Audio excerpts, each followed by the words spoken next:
Good afternoon, everyone. I'm Jessica Duchen, and it's my joy to welcome you to Jessanori. Today it's episode 14 of Ghost Variations, and we begin with quite a landmark in the story. Shai! Come here quick! Adela was in the hall, hair wild, eyes aflame, a telegram from Eric in her hand. We have found the Schumann Violin Concerto. Yali flew down the stairs, narrowly avoiding an overexcited Caesar underfoot. It was late August. They had just returned from a holiday in Scotland, staying with the convalescent Anna by a Highland loch. Eric and Ebba had spent the summer in Sweden, but returning to London, Eric engineered a diplomat's circuitous route. He has managed to go to Berlin, and he has found the manuscript himself, in person. Adela shoved the paper towards Yeli. It was in the Prussian State Library, in the wrong file. Yeli read the impersonal typewritten words over and over again, wondering why she didn't share her sister's joy. We are to go to their dinner party the day he's back, and he'll tell us everything. Adela grabbed her by the waist and whirled her around the hall in a manic waltz. Today I knew there would be a miracle. It is found. Found? If only it were that simple. In Portland Place, Eric presided at the head of the table, with Adela to his right, Yeli to his left, Ebba at the far end with Alec beside her. The Pomstiana's daughter Margareta and her husband Francois were visiting from France and sat in the centre, one on each side. And in between, more dinner party guests were arrayed in alternation of the sexes, men in black tie, women in sleek evening gowns, their jewels grabbing light from the chandelier above and the tall candles in the middle. Yeli, wearing crimson silk, and Adela in lilac satin, both leaned towards the Baron as he described his unlikely ambassadorial adventures in the music libraries of Berlin. But what's the concerto like? Yeli begged. Unfortunately, said the Baron, it's one of my great regrets that I have never learnt to read music. So I'm afraid...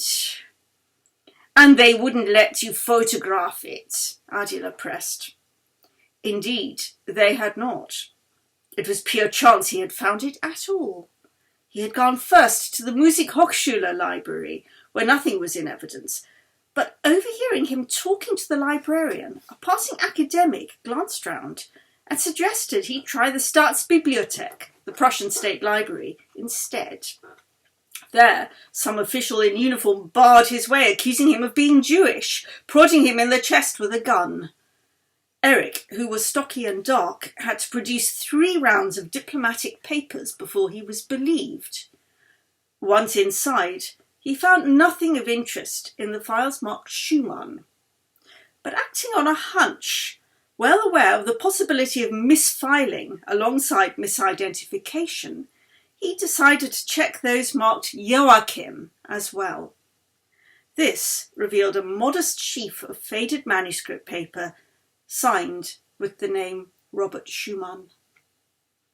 Not that anybody at the library had been particularly aware of the treasure stashed away in their archive, but once they were... Oh dear, that was just the start. For one thing, there were apparently several manuscripts of the same piece in different formats. He had only found one of them. The archive's head, hunting through some records, told him that another, the first movement with piano score, had been used for a playthrough at Zwickau, Schumann's birthplace, 3 years earlier, but was then laid to rest again. And last, but assuredly not least, a note accompanied the file, declaring that the concerto was not for publication. It was not to be performed until 100 years after Schumann's death. But it's not lost at all, or even suppressed if it's been played, Ebba challenged her husband.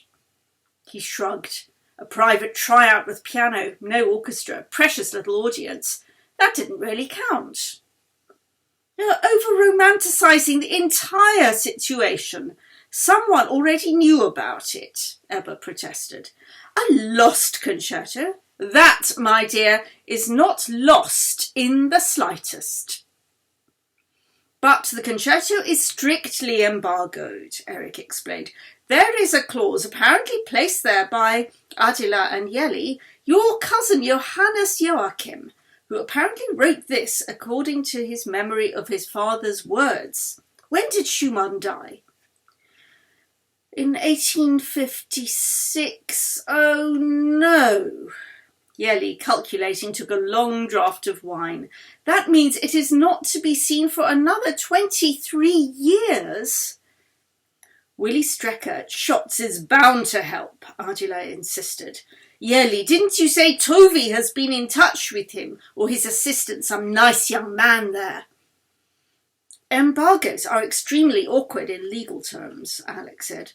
Often you're dealing with someone's last wishes, people's wills, that type of thing. But what is this note? Some silly unreadable squeakle from Johannes. Adela was tapping her heel hard against the wooden floor, which fortunately was protected by an oriental rug. But why? Said Yeli. How can we ever see the piece? We'll have to wait until 1956, Adela growled. You'll be 63. I will be 67. 70, Alec mouthed at Yeli with a wink. Adela sometimes took executive decisions to reduce her own age. Adela ignored him. There has to be another way. While the men went into the wood-panelled library for post-dinner drinks and cigars, Yeli and Adela adjourned with the other women to Ebba's parlour. Adela gazed with delight, as she usually did, at the sweep of staircase and down at the pillared entrance hall tiled in black and white. Wouldn't you love to live in this house? She said. Perhaps you should move in, Yeli remarked with equanimity. She wondered how Adela could possibly be happily married and still entertain such closeness to another man. She was sure that in her sister's place she could never have done so. Nor did she share Adela's passion for the Swedish residence. She could be happy living anywhere, provided it had heart, which was precisely what she found lacking, chez Palmstierna. If everything looked too perfect, you couldn't tell what was going on beneath. She regarded perfection as a graceful variety of hiding place, possibly a form of dishonesty. The Baroness, tall, grey-haired and charismatic despite her disability, walked stiffly, supported by her maid, who held one elbow and kept patiently in step with her. Neither the magnificence of her home nor her evening dress, ivory silk with fabulous pearl beading, could protect her from spending much of her life in pain. Nobody talked about its causes, although the general consensus was that it was either a form of rheumatism or perhaps a neurological issue which Yeli did not understand. How it affected her daily existence and her married life with Eric was something nobody would dare discuss. Yeli, who was trying to hide her anxiety about her own painful joints, watched her warm with sympathy, cold with dread. The women settled in window seats or armchairs, taking turns to go to the bathroom to refresh their powder and makeup, meanwhile chatting about children and grandchildren, husbands and servants, for most of this gathering still employed staff. Yeli had little to add to any of those topics. As ever, when her friends discussed the illnesses, foibles and growing pains of children, she felt herself excluded. She went over to Ebba's chair and crouched beside her. How are you feeling, Ebba? I hope we're not being too much of a strain on you.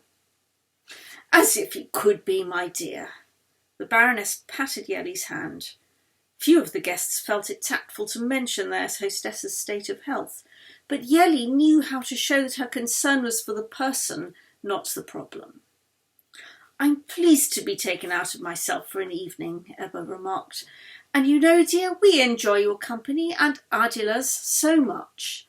There are no accents in London to match yours. Oh, but Baroness, darling, your accent is beautiful.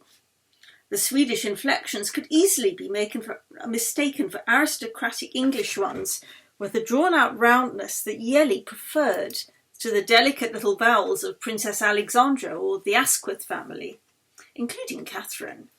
They always sounded as if they were trying not to bite into a bee.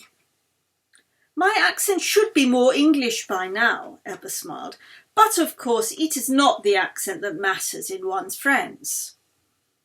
Of course not. It's the spirit, the soul.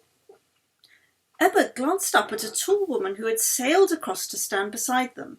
She wore a misty blue gown, her gold-grey hair wound into a smooth chignon, her smile as toothy as any Yeli could remember encountering.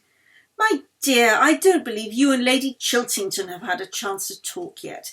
Julia, do sit with us. We were just discussing what matters most in one's friends and suggesting it is vitality of spirit.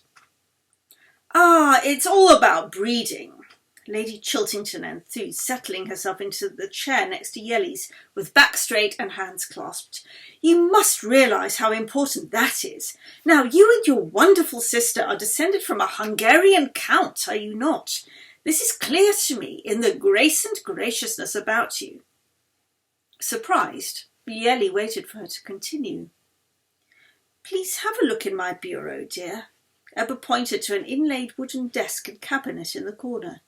You will find an interesting pamphlet, something I think Julia would like to show everyone. There, Yeli discovered in the centre drawer a printed booklet, Journal of the British Eugenics Society. I've spoken for them several times. The Baroness patted sweat from her own forehead with a handkerchief. Julia, though, is the real expert. Do you know about eugenics, Mr. Ranyi? Said Lady Chiltington. The ideas are perfectly feasible, you see, and so important. Ebba's campaign is that Sweden should be more active in promoting this area of research. Sweden has the most wonderful man, a Dr. Herman Lundborg. He is a race biologist, and he has devoted most of his career to the subject. He became head of a Swedish institute for the study of this field, and I am eager that Ebba should encourage her country to build further on his work. They are excellently placed for it. But why race biology? I mean, we're all the same, we're all human beings, Yeli interrupted, and as she spoke, she sensed the chatter quieten as the eyes of four strange women, plus the Baroness, her daughter Margareta, and Adela all turned towards her. Oh, Mr. Ruddy, you are a true innocent. With one hand adorned with glitter-laid rings, Lady Chiltington took the pamphlet from Yeli, who seemed to have lost her strength. Yes, naturally we are all people. This is the whole point. You see, future generations can all be better people than we are, provided that breeding is controlled. Like pedigree dogs, then? Quite possibly. Lady Chiltington did not flinch. Scientists agree today that all manner of things are determined by heredity. It's vital to the human race's welfare that we learn more about it.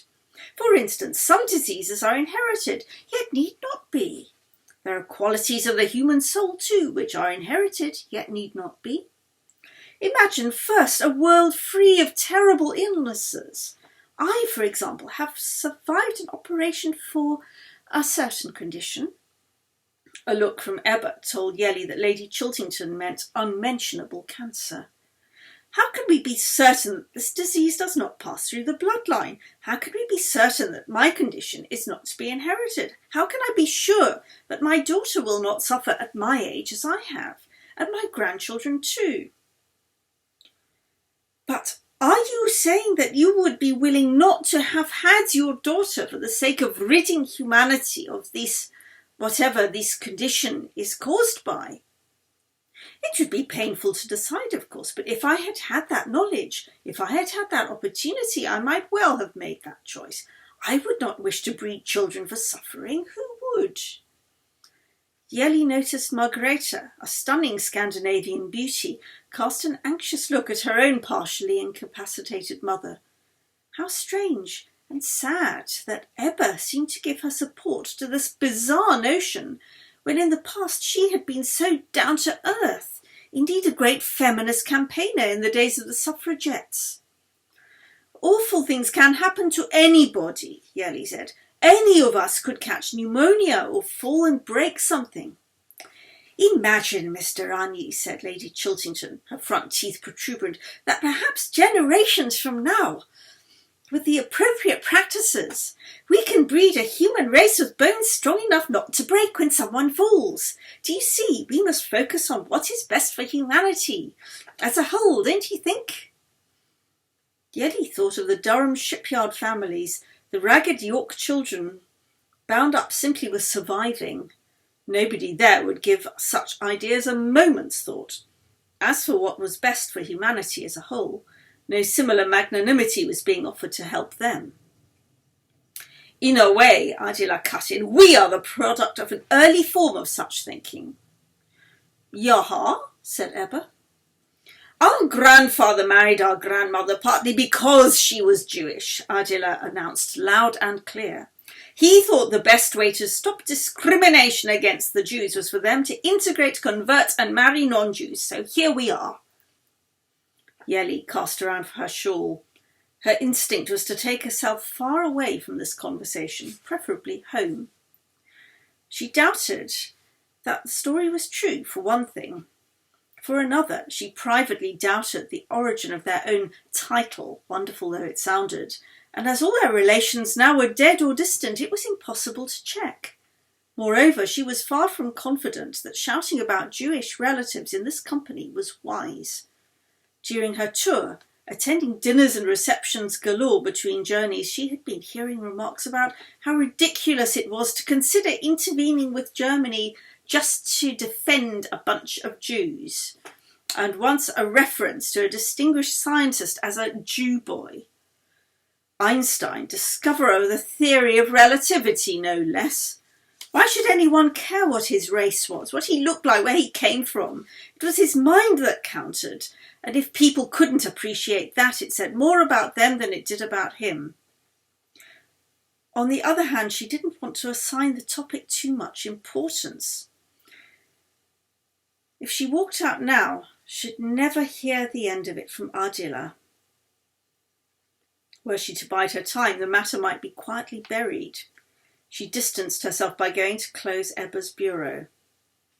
How fascinating, dear, Ebba was saying to Adela. Her smile had turned somewhat fixed. So what exactly is your background? Our father was half Hungarian aristocracy and half Jewish, and our mother was Polish with Italian and Danish roots, and she spoke beautiful French. Yeli knew that her sister, as ever tougher than she was, responded to fight or flight situations by blazing into battle with a full arsenal of verbal grenades, while Yeli simply fell silent, let her talk, or fled. And by the way, Adela declared in her most vibrant baritone, our Jewish grandmother was the sister of the great violinist Joseph Joachim, who was a friend of Brahms and Schumann, and was my own marvellous teacher. He taught me everything I know, so. Yeli, fiddling with the bureau lock, felt the key slip out of her hand. It clunked onto the floor and caused a distraction, which she hadn't intended while Adela was fighting the good fight. Why wouldn't her fingers obey her? The Baron had hired a dance band for the evening, and from the drawing room, the cheerful rhythm of a foxtrot on saxophone, piano and bass breezed out to the parlour. Dancing would solve everything. Dancing always did. Saved again by music, Yeli led the way. That's the end of today's episode. Come back later for what happens next tomorrow. Good night.